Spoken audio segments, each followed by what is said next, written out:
2 ವರ್ಷಕ್ಕೊಮ್ಮೆ ನಡೆಯುವ ಭಟ್ಕಳ ತಾಲೂಕಿನ ಅಳವೆಕೋಡಿಯ ಮಾರಿದೇವಿ ಜಾತ್ರಾ ಮಹೋತ್ಸವ 2 ದಿನಗಳ ಕಾಲ ಅದ್ದೂರಿಯಾಗಿ ನಡೆದಿದ್ದು, ಬುಧವಾರದಂದು ದೇವಿಯ ಉತ್ಸವ ಮೂರ್ತಿಯು ಭವ್ಯ ಮೆರವಣಿಗೆಯ ಮೂಲಕ ವೆಂಕಟಾಪುರ ನದಿಯಲ್ಲಿ ವಿಸರ್ಜನೆ ಮಾಡುವ ಮೂಲಕ ಸಂಪನ್ನಗೊಂಡಿತು. 2 ದಿನಗಳ ಕಾಲ ನಡೆದ ಈ ಜಾತ್ರೆಯಲ್ಲಿ ಲಕ್ಷಕ್ಕೂ ಅಧಿಕ ಭಕ್ತರು ಬಂದು ಹರಕೆ ಸೇವೆ ಸಲ್ಲಿಸುವುದರ ಮೂಲಕ ಶ್ರೀ ಮಾರಿದೇವಿಯ ದರ್ಶನ ಪಡೆದು ಕೃತಾರ್ಥರಾದರು.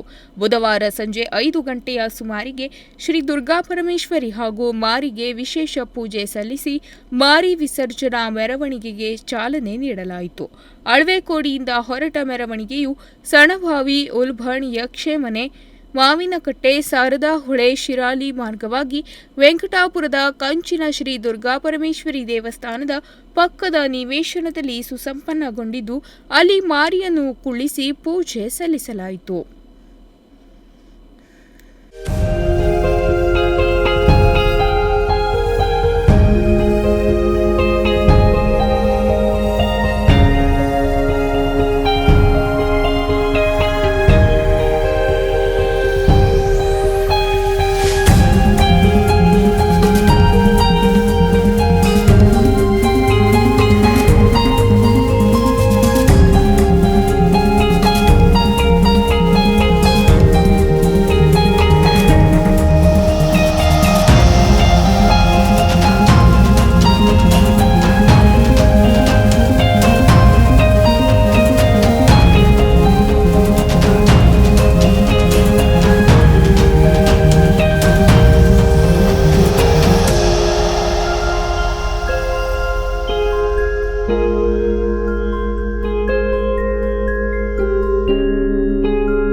ನಂತರ ಶ್ರೀ ದುರ್ಗಾಪರಮೇಶ್ವರಿಯ ಸಹಸ್ರಾರು ಭಕ್ತರ ಹರ್ಷೋದ್ಗಾರಗಳು ಧಾರ್ಮಿಕ ವಿದ್ಯುಕ್ತವಾಗಿ ನೆರವೇರಿತು.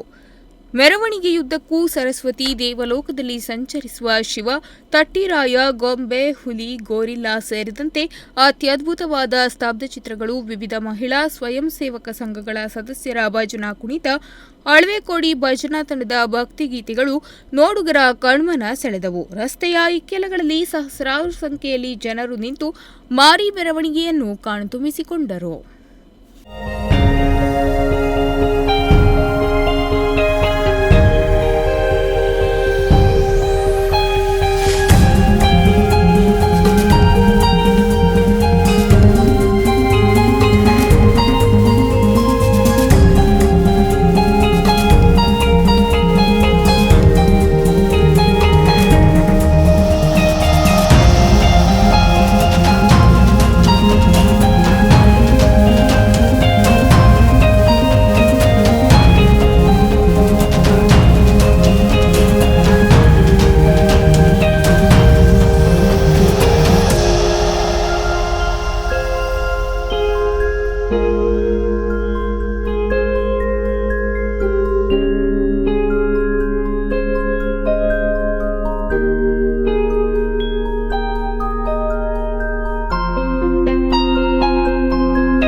ಅಳವೆಕೋಡಿ ಶ್ರೀ ದುರ್ಗಾಪರಮೇಶ್ವರಿ ಮಾರಿ ಜಾತ್ರಾ ಮಹೋತ್ಸವ ಸಮಿತಿಯ ಅಧ್ಯಕ್ಷ ರಾಮ ಮೊಗೇರ್, ದೇವಸ್ಥಾನದ ಆಡಳಿತ ಮಂಡಳಿಯ ಅಧ್ಯಕ್ಷ ತಿಮ್ಮಪ್ಪ ಹುನ್ನಿಮನೆ, ಧರ್ಮದರ್ಶಿಗಳಾದ ನಾರಾಯಣ್ ದೈಮನೆ, ಅರವಿಂದ್ ಪೈ, ಹನುಮಂತ ನಾಯ್ಕ್, ಮೀನುಗಾರಿಕಾ ಸಹಕಾರಿ ಸಂಘದ ಅಧ್ಯಕ್ಷ ವಿಠ್ಠಲ್ ದೈಮನೆ, ಉದ್ಯಮಿ ಬಾಬು ಮೊಗೇರ್, ಯಾದವ್ ಮೊಗೇರ್ ಸೇರಿದಂತೆ ಹಲವಾರು ಪ್ರಮುಖರು ಮೆರವಣಿಗೆಯಲ್ಲಿ ಭಾಗವಹಿಸಿದರು. ಶಾರದಾ ಹೊಳೆ, ಹಳೆಕೋಟೆ, ಶ್ರೀ ಹನುಮಂತ ದೇವಸ್ಥಾನ ಸೇರಿದಂತೆ ಅಲ್ಲಲ್ಲಿ ಶೋಭಾಯಾತ್ರೆಯಲ್ಲಿ ಭಾಗವಹಿಸಿದ ಭಕ್ತರಿಗೆ ತಂಪು ಪಾನೀಯ ವ್ಯವಸ್ಥೆ ಮಾಡಲಾಗಿತ್ತು.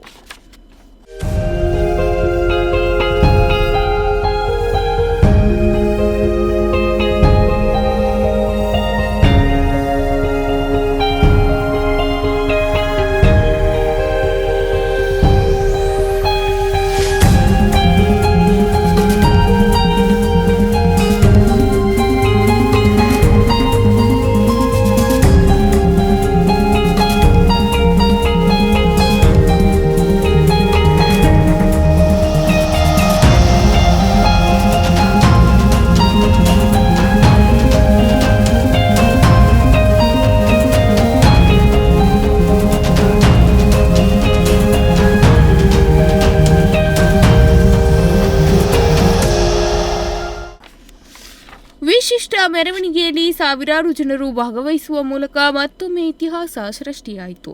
DYSP Mahesh, CPI Chandan, CPI Gopikrishna ನೇತೃತ್ವದಲ್ಲಿ ಮೆರವಣಿಗೆಯುದ್ದಕ್ಕೂ ಯಾವುದೇ ಅಹಿತಕರ ಘಟನೆಗಳು ನಡೆಯದಂತೆ ಬಿಗಿ ಪೊಲೀಸ್ ಬಂದೋಬಸ್ತ್ ಏರ್ಪಡಿಸಲಾಗಿತ್ತು. ಒಟ್ನಲ್ಲಿ ಪ್ರತಿ 2 ವರ್ಷಕ್ಕೊಮ್ಮೆ ಬರುವ ಅಳವೆಕೋಡಿ ಮಾರಿ ದೇವಿ ಜಾತ್ರಾ ಮಹೋತ್ಸವ ಸಂಭ್ರಮ ಸಡಗರದಿಂದ ಜರುಗಿದ್ದು, ವಿವಿಧ ಭಾಗಗಳಿಂದ ಬಂದ ಸಾವಿರಾರು ಭಕ್ತರು ದೇವಿಯ ದರ್ಶನ ಪಡೆದು ಧನ್ಯತಾ ಭಾವ ಪಡೆದರು. ಉದಯ್ ನಾಯ್ಕ್, ನುಡಿಸಿರಿ ನ್ಯೂಸ್, ಭಟ್ಕಳ.